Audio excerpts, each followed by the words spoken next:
Tor Lindstrand is a professor at the School of Architecture in Stockholm and is also co-owner of the Larsen Lindstrand Palme architecture studio. He works in various fields, not only architecture. He intertwines different professions, and he's been co-founder of different initiatives, for example, Economy, where he collaborated with art director Jessica Watson-Galbraith, mixing architecture, art, education, and performance, or the International Festival, which also kind of blurs the borders between the different disciplines.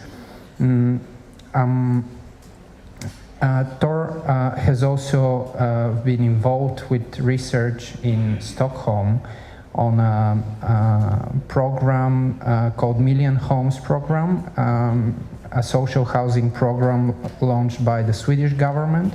So I would like to welcome on stage Tor and see what he's going to talk about.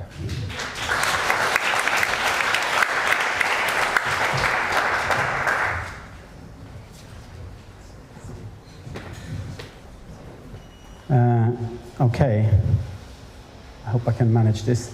Thank you very much for inviting me. It's very nice to be here.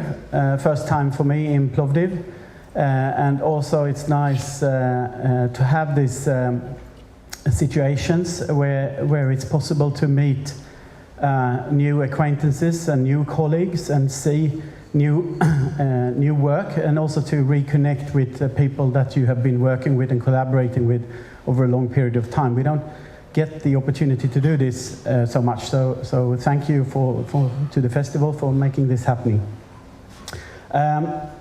So I have decided, because of the time limit and so on, and to stay a bit on a little bit focused, that I will only present one project, and that is a project done together with students at the master program at the School of Architecture in Stockholm at the Royal Institute of Technology.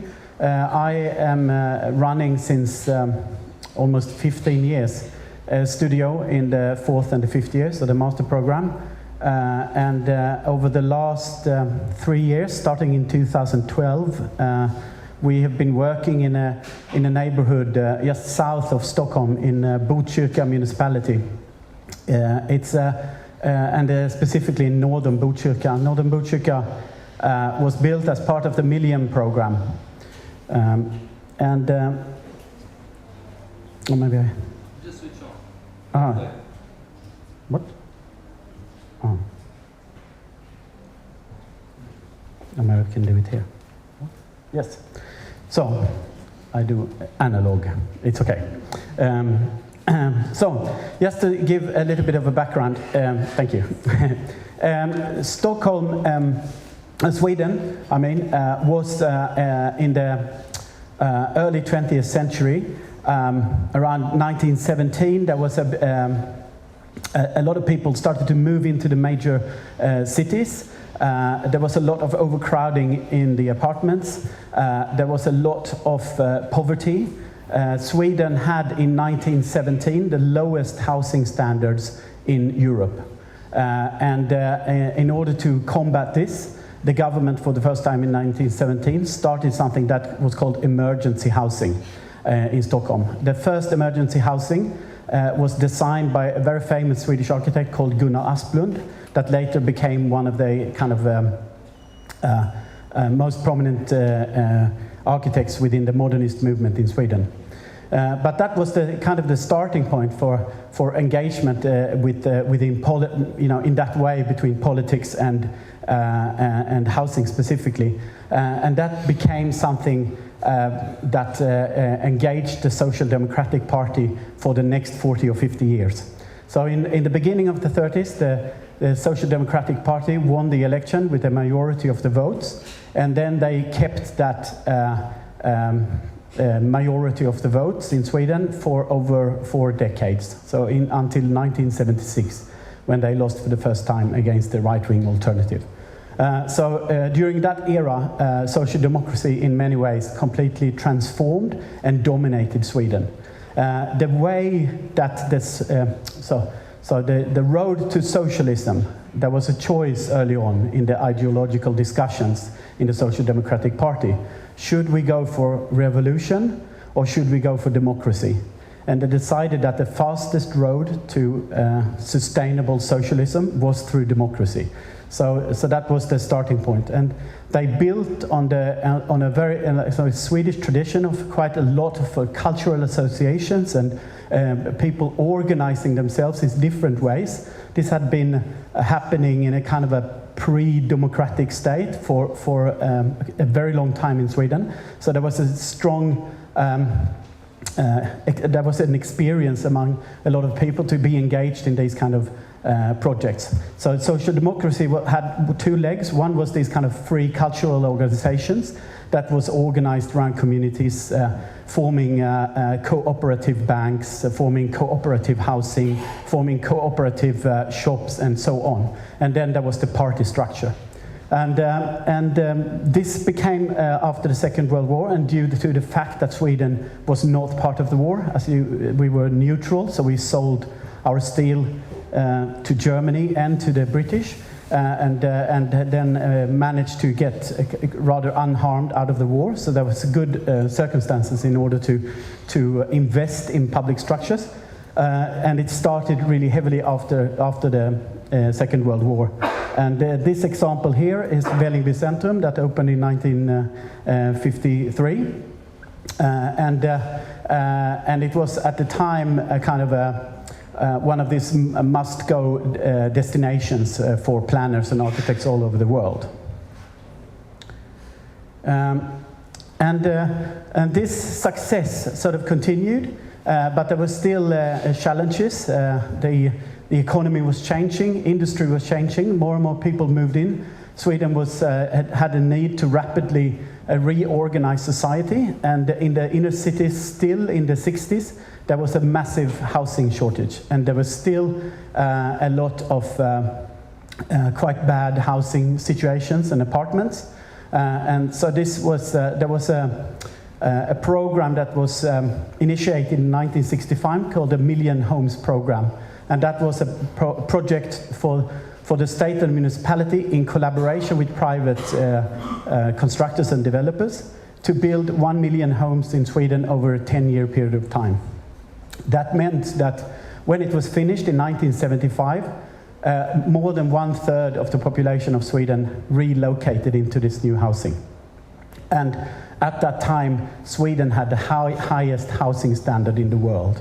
So a very kind of going from the lowest to the highest in a very short period of time, you could say. So massive modernization. And there was a lot of architects, sociologists, politicians, and the whole research community and science community in Sweden were engaged in this. And this idea was very much about how to create this kind of, incorporate this kind of freedom.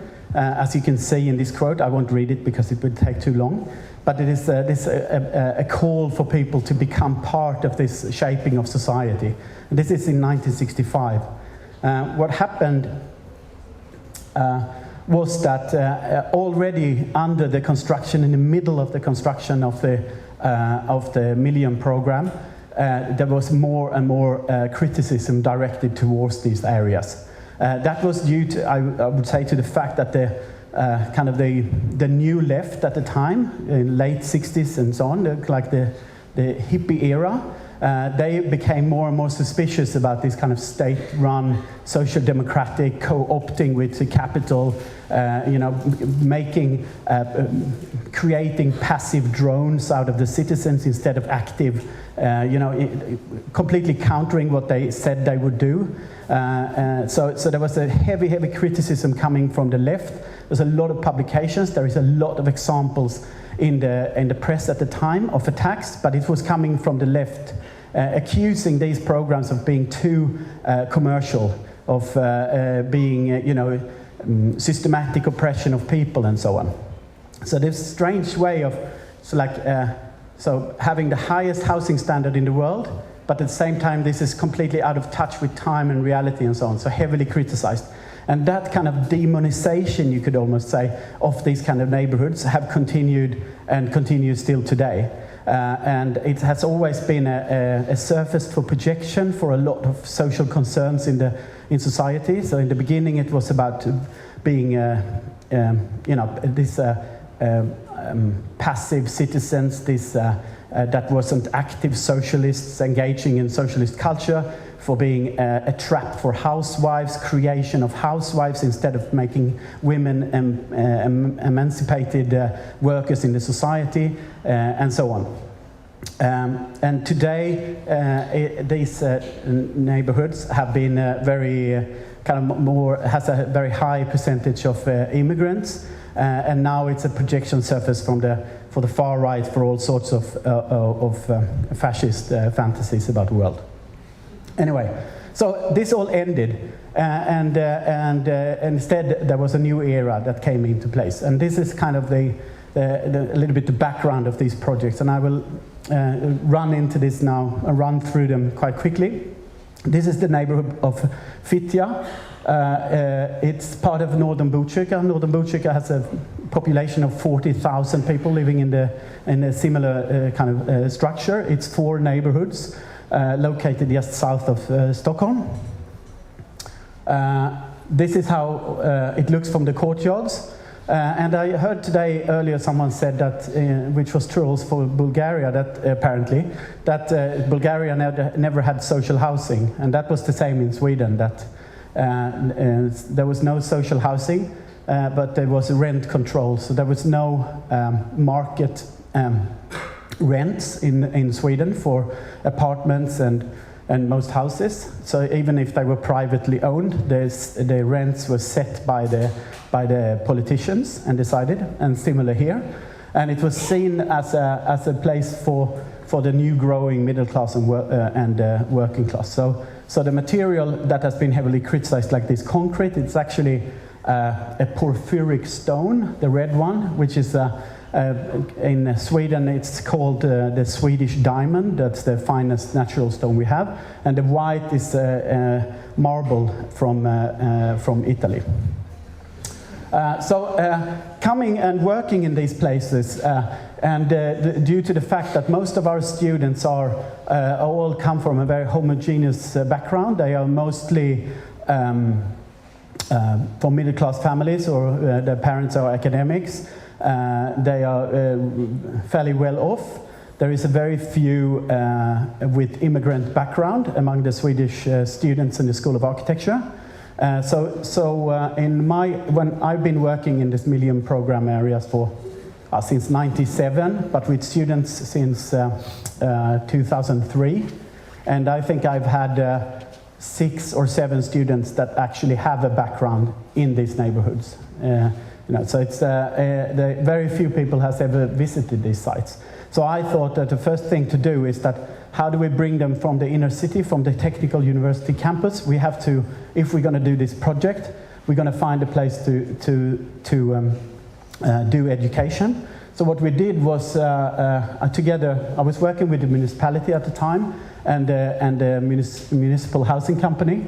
We found this. It's a former garbage station, but it was empty. So we managed to get the keys for this, and we cleaned it up. It hadn't been used since early 90s, and we started to use that as a kind of a classroom on site. So to activate it in different, like to be able, just to make the students come out and see the space as much as possible. And we organized a series of open lectures where we invited not only students but also like the wider community, and it was announced there. So it's kind of activate the space not only internally but also outwards. We organized a lot of exhibitions with the students in there, and also then we collaborated with the Municipal Art Center.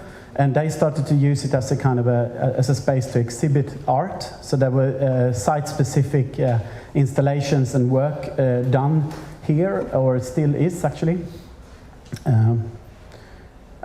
We also invited other architectural groups to come and join us in this exploration of this area. So this is it's a walk organized with an Italian architecture group called Stalker.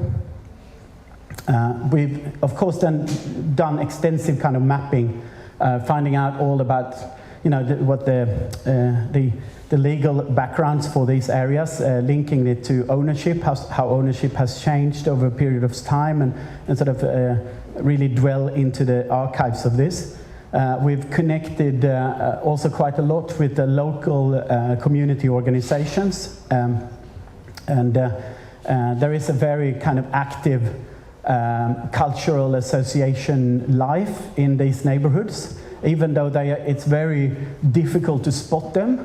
But in the neighborhoods in northern Botkyrka, there is 240, or I would say there's more than 240 different cultural associations running. The number we got from the municipality, this is the 240 organization that they give money to. So they have an Excel sheet that you can access. But we've met, actually there is quite a lot of other associations as well. And there is also associations that do not want any kind of government support, so they maintain themselves over a period of time.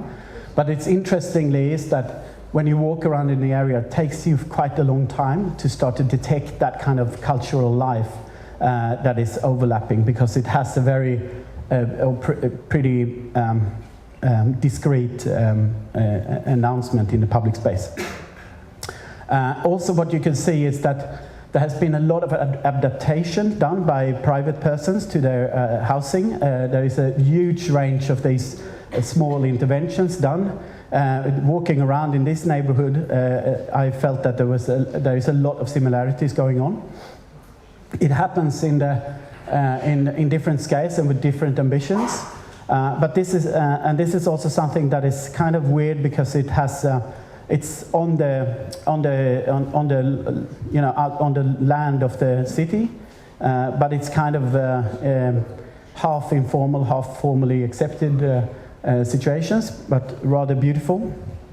There is an interesting story about the local, there is a big community, a big Turkish community that came to Fitja already in the early 70s, and they have maintained very strong links to where they come from in the center of Turkey, in the Konya district. There is a town called Kulu, and over the last 40 years, there's 4,000 Kulu Turks living in northern Botkyrka. And they still maintain a contact with this little town in the central of Turkey. And because of the salaries from the Turkish immigrants, Kulu is now an expanded urban region. So the salaries are used in order to invest in private property in Kulu, as you can see, as a direct result. The main street in Kulu is called Olof Palme Street. And this is something we found out, but it's not a story that I have really heard in Sweden. So there's strong ties between these two different, very different places. It's quite fascinating. And in order, so a couple of students' projects, and I'll round off. So we've found, how do you get in touch with all these different things in a community? What can you learn not only by studying maps? We have tried to find out and experiment with different methods to engage with the locals in public life. This was called a board game group, so they were playing board games in public space for 2 weeks, and that became like a very informal but good meeting point for a lot of people. We've been working in collaboration with the local daycare centers. That ended up being a new project for the outdoor courtyard. We've been doing quite a lot of big things in public, like drawing projects in one-to-one. Also created a lot of commotion and interest. Really dwelling into this kind of with the material of the 70s architecture, and engaging in kind of personal work and interpretations of that. this kind of mapping of and working in collaboration with all these associations, for instance. Some more large-scale structures in public space, also to inform and talk about the heritage and the findings. There's been other exhibitions that has been more in speculative, and this was done by two of the students with the local art center. There's been a book published that was a collaboration between one of the students and some young women from the youth center. The youth center is open 5 days a week and it's run by the municipality, but because of cultural differences, you could say, a lot of young women and girls are not allowed by their parents to go there. So once a week they have a girls' night. So that's the opportunity for the girls to use the youth center, which is of course quite. It's good that they have that space, but it's of course a bit strange that it's one night and not at least half of the nights. Anyway, so I've been working quite extensively this project, and and this is kind of for the students doing it for themselves, but we have also tried to put the material together and then distribute this quite widely. So we see it as a kind of a knowledge educational project directed at the locals in first hand, but also a lot of the municipal politicians, city planners and so on. We've identified a massive lack of knowledge, also to the wider kind of architectural community in Sweden, because there a lot of every architect in Sweden has very strong positions on the Million programs.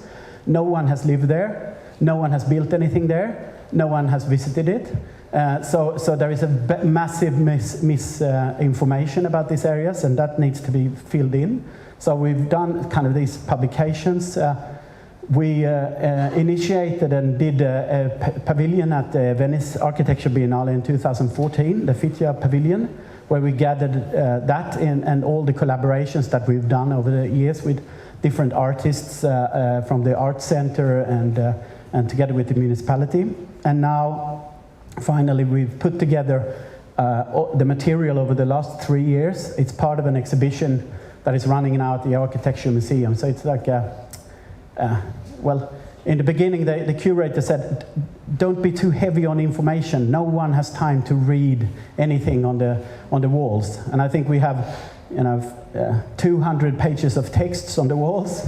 We have 2 documentary programs. One is 1.5 hours. The other is 6 hours long. We have a long 45-minute interview with one. We found one of the old constructors, the engineers from when it was built. He was responsible at the time for guiding different delegations from different countries around, because the building techniques in Fittja was at that time sort of groundbreaking and cutting edge. So there was a lot of, and he told these stories about, there was a lot of delegations from the Soviet Union, maybe also from Bulgaria, maybe from Plovdiv, I'm sure. So there is a kind of a strong link here. And I've run over time, so I've just, now that this didn't work, I stopped there. Now, I would like to say that we've been, I think I counted in the exhibition that there was more than 150 people involved in these projects over this time, invited guests and students and so on. What has been a good thing is that we have one of my former students is now working with the municipality with planning questions for Northern Botkyrka. Another is working as an architect with a municipal housing company. They have never had an architect employed before, so this is the first time in order to facilitate all this knowledge. And we have several students of continuing work with like the daycare center, but also the art center and so on. So this, like, it has started this kind of entrance into engaging and working with the architecture in this area. So, thank you very much.